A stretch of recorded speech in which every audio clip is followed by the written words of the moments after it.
Cruel woman tied up. 4 helpless German Shepherd. Canine puppies on a highway bridge. But she never expected who would save them. She thought no one would notice. No cameras, no witnesses. Just a cold, windy highway bridge and 4 trembling German Shepherd puppies. Tied up like garbage, left to die. But what she didn't know was that someone had been watching. And that someone wasn't just anyone. Before we dive into this emotional and shocking story, don't forget to subscribe to our channel, turn on notifications, and hit that like button if you believe every life matters, even the smallest, most voiceless ones. This is more than a story of cruelty. It's a story of redemption, courage, and an unbreakable bond that will leave you in tears. Stay with us until the end. You won't believe who stepped in and what happened next. The early morning mist clung to the highway like a secret the world was trying to hide. The air was thick, silent, eerie. Most people were still in their beds, unaware that just a few miles out, something unthinkable was happening. Something that would soon stir the hearts of thousands. A rusty old SUV pulled up to the edge of the overpass. Its engine sputtered as it came to a stop, the red taillights glowing faintly in the mist. The woman behind the wheel was in her mid-40s, dressed in an oversized coat, her face sharp and cold like she hadn't felt anything in years. She glanced in her rearview mirror as if afraid someone might be watching, but the road was empty. She stepped out, slammed the door, and walked to the back. As the trunk creaked open, soft whimpers broke the silence. Inside, huddled together and trembling, were 4 German Shepherd canine puppies. No older than 6 weeks.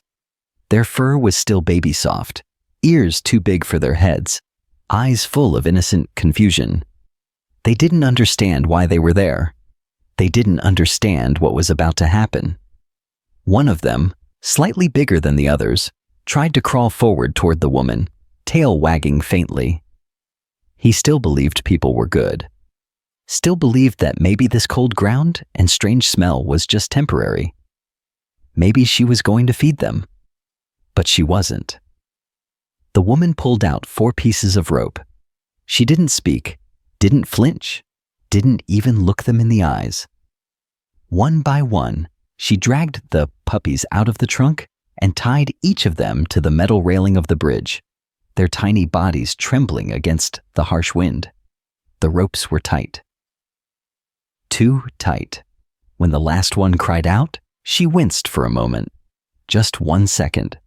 Then she turned her back on them, got in her car, and drove away, disappearing into the fog like she was erasing a mistake. Minutes passed. Maybe longer. The puppies whimpered, twisting in confusion, their paws scraping the cold concrete. A truck roared by on the lower road, shaking the bridge. One of the smallest puppies flinched so hard he nearly choked on the rope. They were alone. Or so it seemed. On the opposite side of the highway, far enough that the puppies couldn't see him yet, a man was walking. He wasn't supposed to be there. He'd taken a wrong turn while trying to clear his head after a rough night. His name was Eli Turner, a 29-year-old ex-soldier who'd just returned home from his final deployment. Haunted by what he'd seen overseas and struggling to find peace, he'd spent the last few months wandering, looking for something to make him feel again. He heard it before he saw it. A faint cry, high-pitched and desperate, cutting through the quiet like a knife. He stopped. At first, he thought he imagined it. Then, he heard it again. And again. Eli's heart raced. He picked up his pace, jogging across the shoulder of the road toward the sound. The mist was thicker now, and for a second, he couldn't see anything. Then, through the fog, he saw movement, tiny shadows pressed against the railing. "What the hell?" he whispered. As he got closer, the scene hit him like a punch to the chest. 4 puppies. Tied. Shaking. Crying. He dropped to his knees. Hey, it's okay, he said softly, reaching for the closest rope. The puppy flinched, but didn't bite. He was too weak, too scared.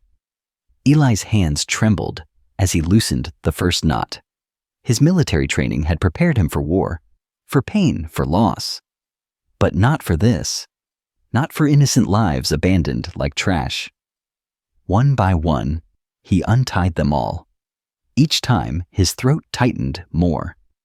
By the time he held the last puppy in his arms, the one who had wagged his tail even when he was being tied, something shifted in Eli's chest, something that had been frozen for years, cracked open. But just as he stood up, clutching all 4 trembling bodies in his arms, a sound made him freeze. Gravel crunching behind him. Someone was there. And Eli had no idea what was about to happen next. Eli turned slowly, his instincts kicking in like they used to on the battlefield. Something about the crunching gravel behind him felt wrong. Or maybe just unexpected. He shifted the weight of the 4 puppies gently in his arms, tightening his grip as he squinted into the thick morning fog. "Who's there?" he called out, his voice low but firm. No answer.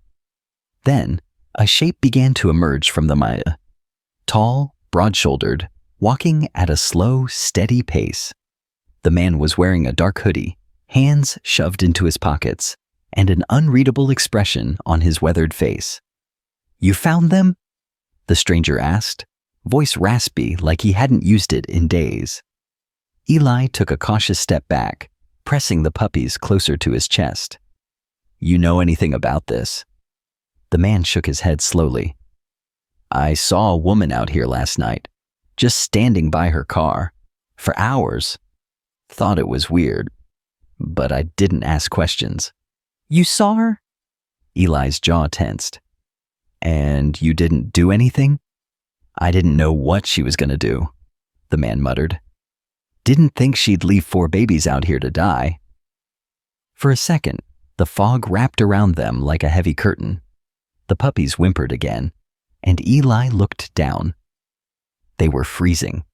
The wind bit through their thin fur, and one of the smaller ones was already shaking so hard he could barely lift his head. "There's an old gas station about half a mile down," the man added. "They've got crates and blankets out back. You could leave them there." Eli narrowed his eyes. "Leave them? In a crate?" The man shrugged. "It's better than nothing." "No," Eli said, his voice steady. "They're coming with me." The man gave a half nod, then turned and vanished into the fog as silently as he had arrived. Like he was never really there to begin with. Eli stood still for a moment, the cold creeping through his boots and up his spine. Then he started walking, fast. He knew exactly where his truck was, parked just a few minutes away, at an old overlook he used to visit before deploying overseas. It had been his thinking spot, his quiet place, and now it was the only hope these puppies had. By the time he reached the truck, Eli's arms were aching from carrying them. He opened the passenger door and carefully set them down on the seat, wrapping them in an old army jacket he kept stashed under the seat. They curled up instantly, drawn to the warmth and the faint scent of him. Eli sat in the driver's seat, heart racing. He couldn't believe what had just happened. These weren't just stray dogs. These were babies. Canine bloodline from what he could tell. Their build, their eyes. Someone had bred them, and someone else had thrown them away. He reached out and gently stroked the head of the biggest pup, the one that had wagged his tail even while being tied to that bridge. "You're safe now," Eli whispered. "I've got you." He started the engine and turned the heat all the way up. The pups huddled closer together, their tiny chests rising and falling in sync. For the first time in months, maybe years, Eli felt something shift deep in his chest. Purpose, connection, maybe even hope. He didn't know what he was going to do yet. Find a vet? Call a shelter? Keep them all? It didn't matter right now. He just knew one thing. He wasn't letting them go. But as he drove toward the town, headlights suddenly flashed in front of him.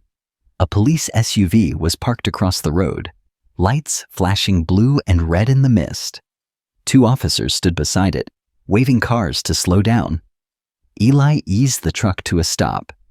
One officer, young and sharp-eyed, approached the window and looked inside. His gaze immediately landed on the puppies. "Those yours?" he asked. Eli hesitated. "I found them, tied up to the highway bridge. Someone left them there." The officer's expression darkened. "You said they were tied up? Where exactly?" "Eastern bypass, on the bridge rail." "Step out of the vehicle, sir," the officer said calmly. "We need to ask you a few questions." Eli's breath caught. What was supposed to be a rescue was suddenly turning into something much bigger, and he had no idea what was coming next. Eli stepped out of the truck slowly, keeping his hands visible and his voice calm. "Look, officer, I didn't do anything wrong. I just found them like that." The younger cop, Officer Daniels, motioned for him to stand near the patrol car. The second officer, older and more stoic, moved around the truck to peer inside, shining a flashlight onto the puppies still bundled up on the passenger seat. "They look like purebred canines," the older one muttered. "Military or police line." Eli nodded. "That's what I thought too. It's part of why I couldn't leave them there." Daniels crossed his arms. "Why were you out on the highway at that hour anyway?" Eli exhaled through his nose, trying to keep his frustration at bay. "I'm a veteran. I have trouble sleeping some nights. I walk, I think. I took a turn I wasn't planning on. That's when I heard them crying." "Convenient," Daniels said, his tone skeptical. Eli tensed. "You think I tied up 4 puppies to a bridge and then rescued them for fun?" "We didn't say that," the older officer replied evenly. "But 4 abandoned dogs, no witnesses, and you're the one holding them. We have to ask questions." A cold silence fell between them. Eli looked down the road, past the fog, remembering the stranger who had appeared and vanished like smoke. He should have asked for a name. A number? Anything. Daniel stepped away to speak quietly into his radio. Eli could only catch fragments. "Report from a passing driver. No plate number." "German Shepherds confirmed." His gut tightened. The older officer walked back towards him. "Listen, we're not arresting you, but we do need to take a report. And the bull, they'll need to be held for a bit, possibly evidence depending on what we find." Eli's heart dropped. "Evidence?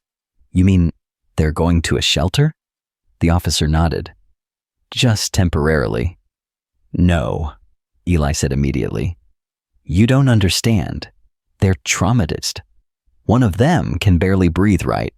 They need medical care and someone they trust. You take them now, they might not survive."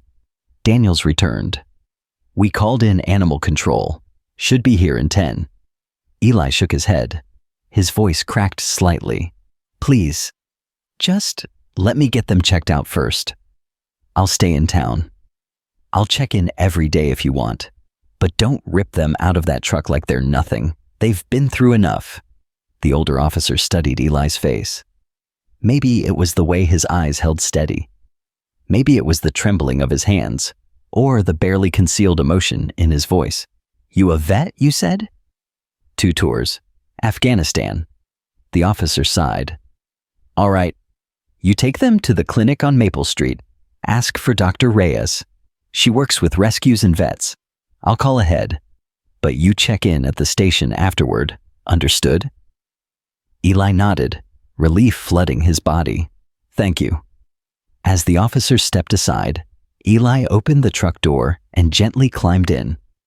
The puppies stirred at the sound of his voice, and one of them let out a soft bark. Weak, but hopeful. He drove straight to Maple Street, the small-town veterinary clinic tucked between an old bakery and a hardware store. The neon open sign flickered faintly. It was barely 7 a.m. Inside, The bell above the door rang as he stepped in, holding 2 of the puppies. The other 2 followed behind, their tiny paws sliding on the tile floor. A woman in scrubs appeared from the back.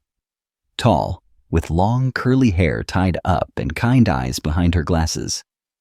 "You must be Eli," she said softly. "The officer called." He nodded. "They need help. Fast." She crouched down, her expression instantly shifting to one of concern. "Oh my God, these babies are freezing." Over the next hour, Dr. Reyes and her assistant worked quickly. Heating pads, fluids, gentle examination of each pup. Eli watched the whole time, seated in the corner, heart pounding every time one of them whimpered. "They're strong," Dr. Reyes finally said. "Dehydrated and shaken, but they're fighters. The ropes left marks, though. Someone tied them too tight." Eli clenched his fists. "I'm going to keep them here for the day, just to monitor," she added. "You should rest." "I'm not leaving them," he replied immediately. She gave him a long look. "Then at least eat something. There's coffee and crackers in the lobby." Eli stood, reluctant, and walked out into the hallway, just in time to see a shadow move past the glass front door. A man, same build, same hoodie, watching. It was the same stranger from the bridge, but this time, he wasn't disappearing. He was walking straight toward the entrance. The door swung open with a faint chime. Eli stood frozen in the hallway, his heart pounding as the man stepped into the clinic. Same hoodie, same heavy boots, same unreadable face. Oh, only now, he was close enough to see clearly. His eyes were gray, cold, calculating, but not entirely cruel. Behind Eli, one of the puppies let out a soft whimper from the exam room. The man's gaze flicked in that direction, then settled back on Eli. "You followed me," Eli said, stepping forward. The man didn't flinch. "I didn't follow, I stayed close." "Why?" He didn't answer immediately. Instead, he glanced around the small clinic, his shoulders tense.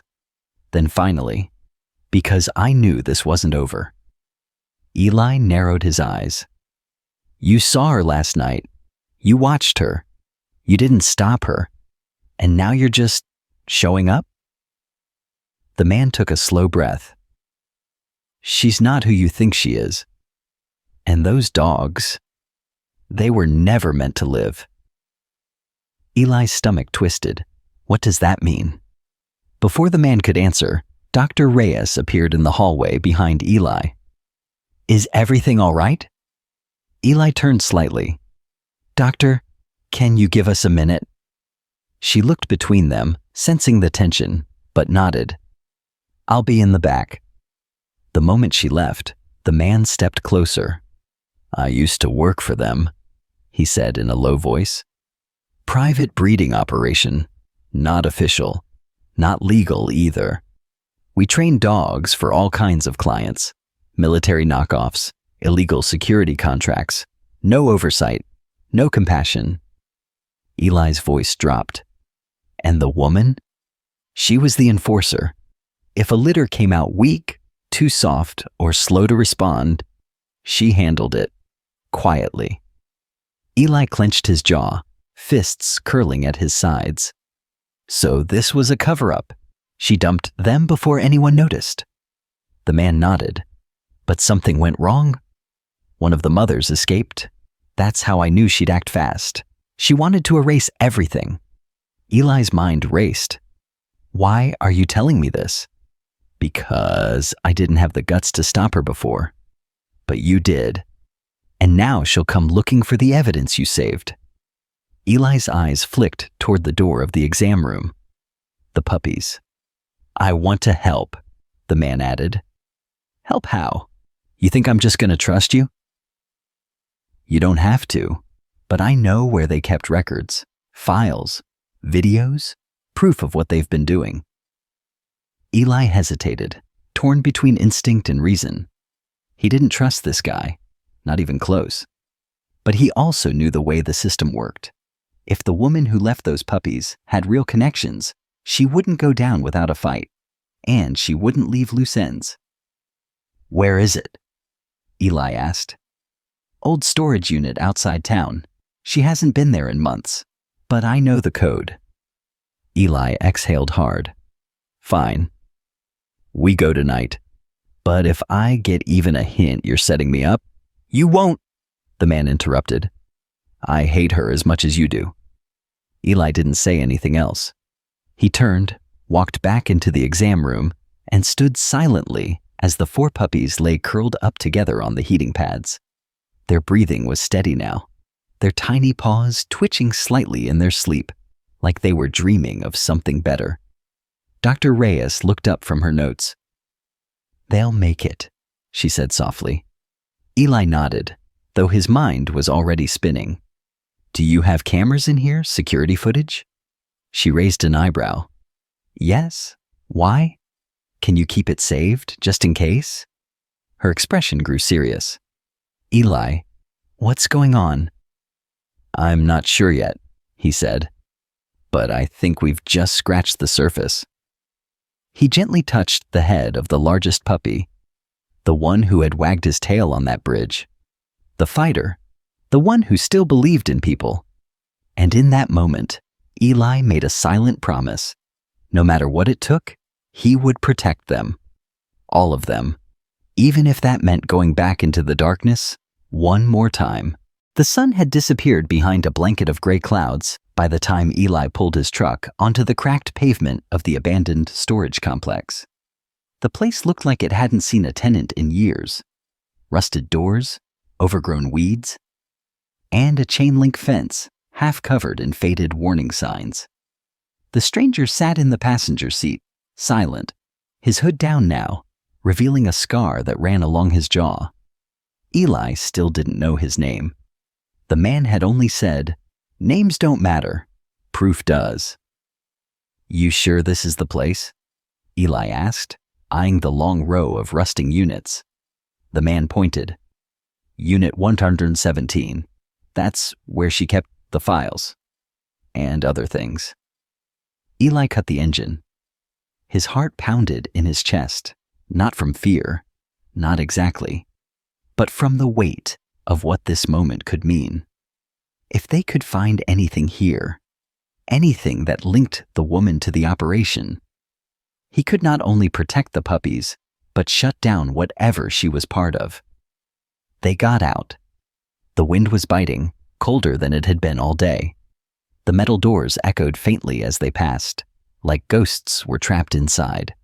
When they reached Unit 117, the man knelt by the keypad. "She never changed the code. Always thought no one would dare come back," he muttered.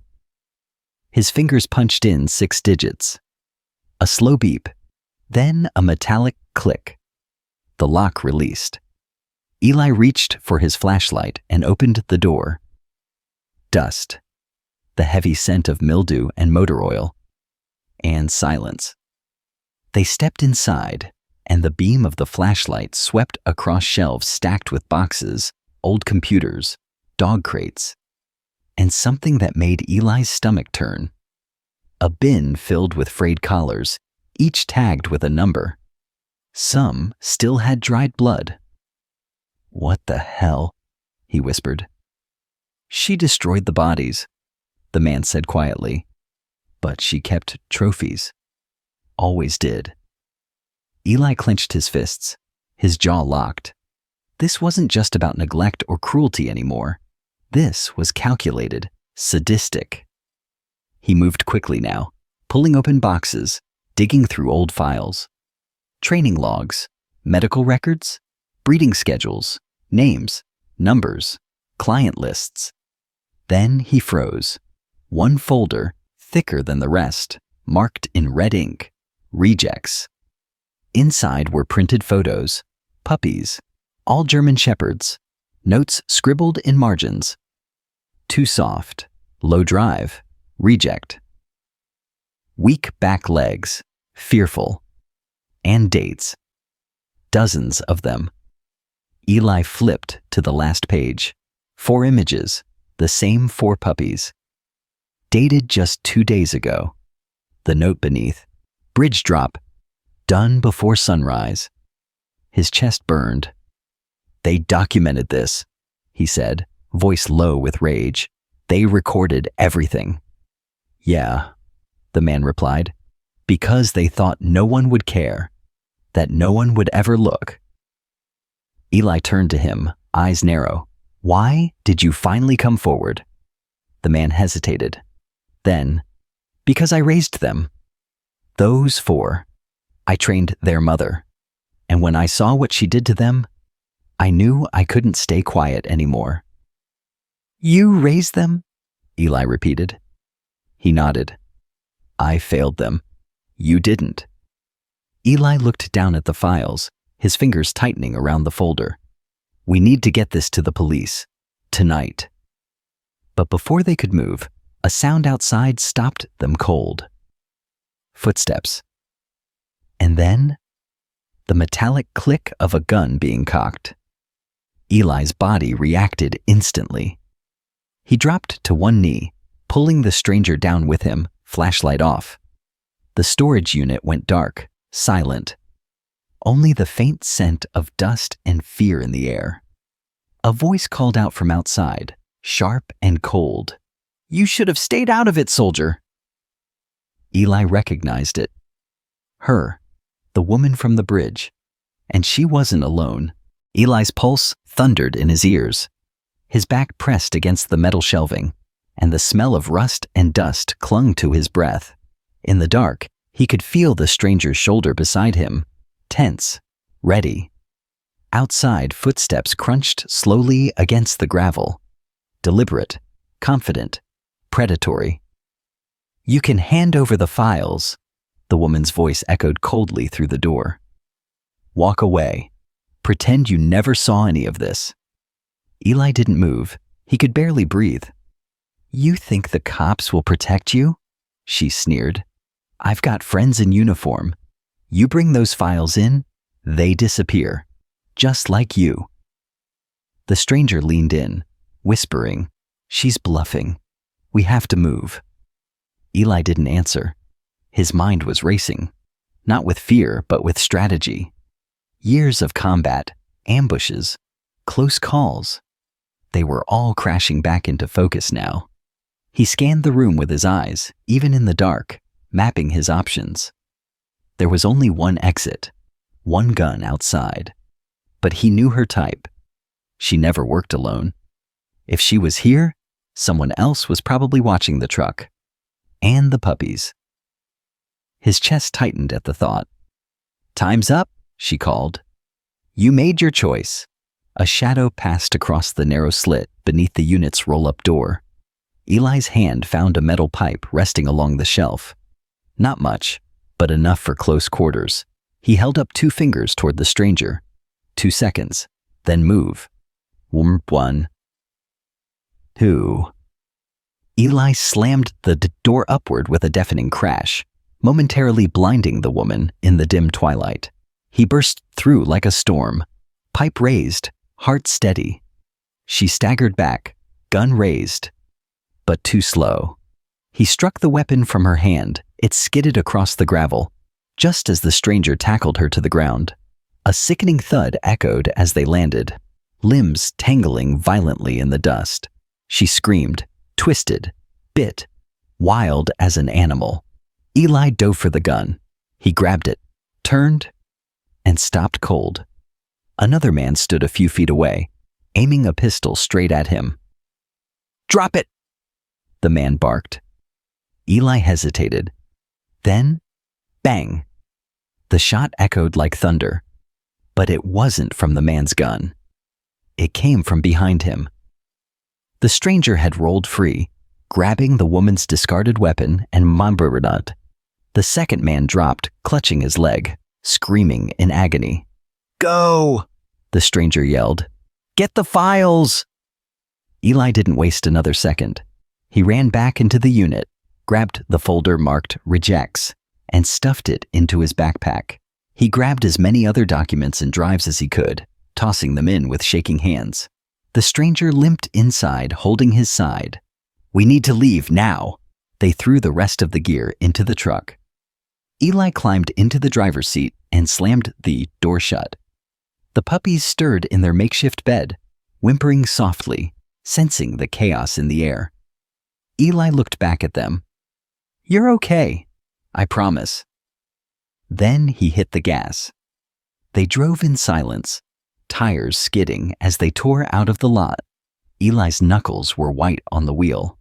The stranger stared straight ahead, chest heaving, blood staining his sleeve. "What now?" he asked, voice ragged. "We go to the police," Eli said. "But this time we go public too. We send the files to every rescue, every vet, every journalist we can find. If she's protected by someone, we make sure they can't hide it anymore." The stranger nodded slowly.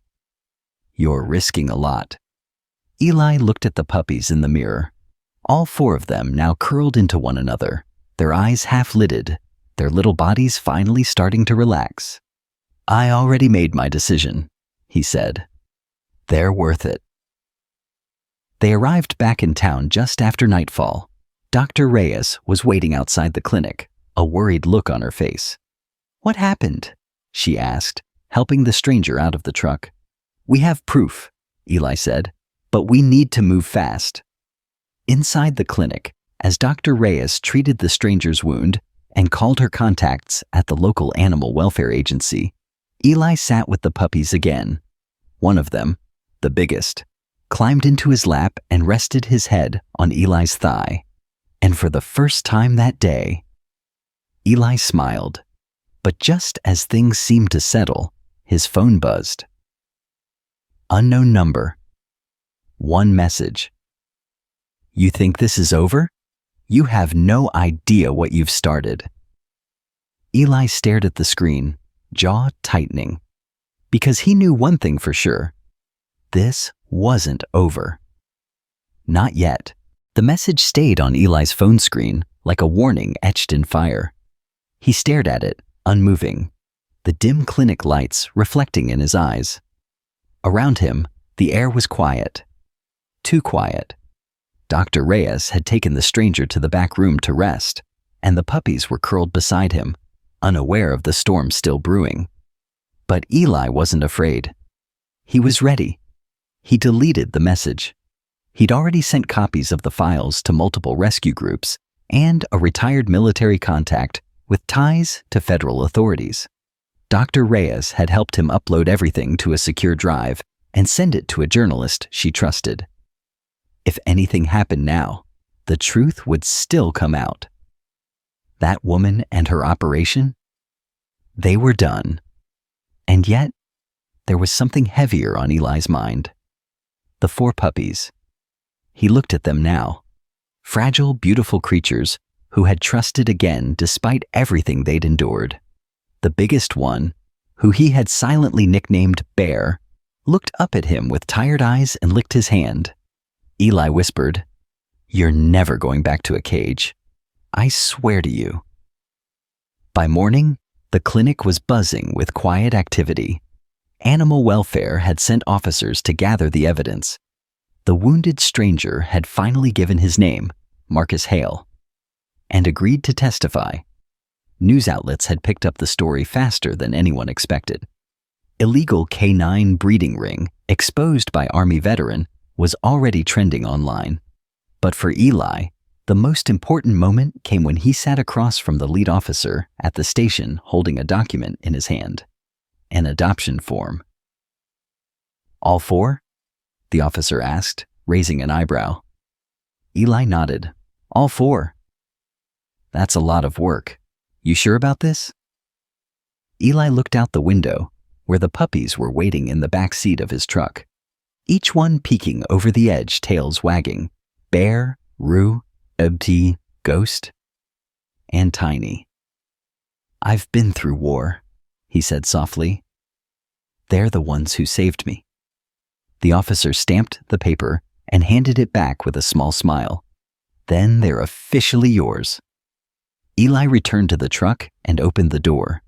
Instantly, Bear leapt into his arms, licking his chin, and the others yipped in excitement. For the first time in days, Eli laughed. A real laugh, deep and unguarded. He took them home. His house wasn't big, just a modest cabin near the woods, quiet and a little lonely.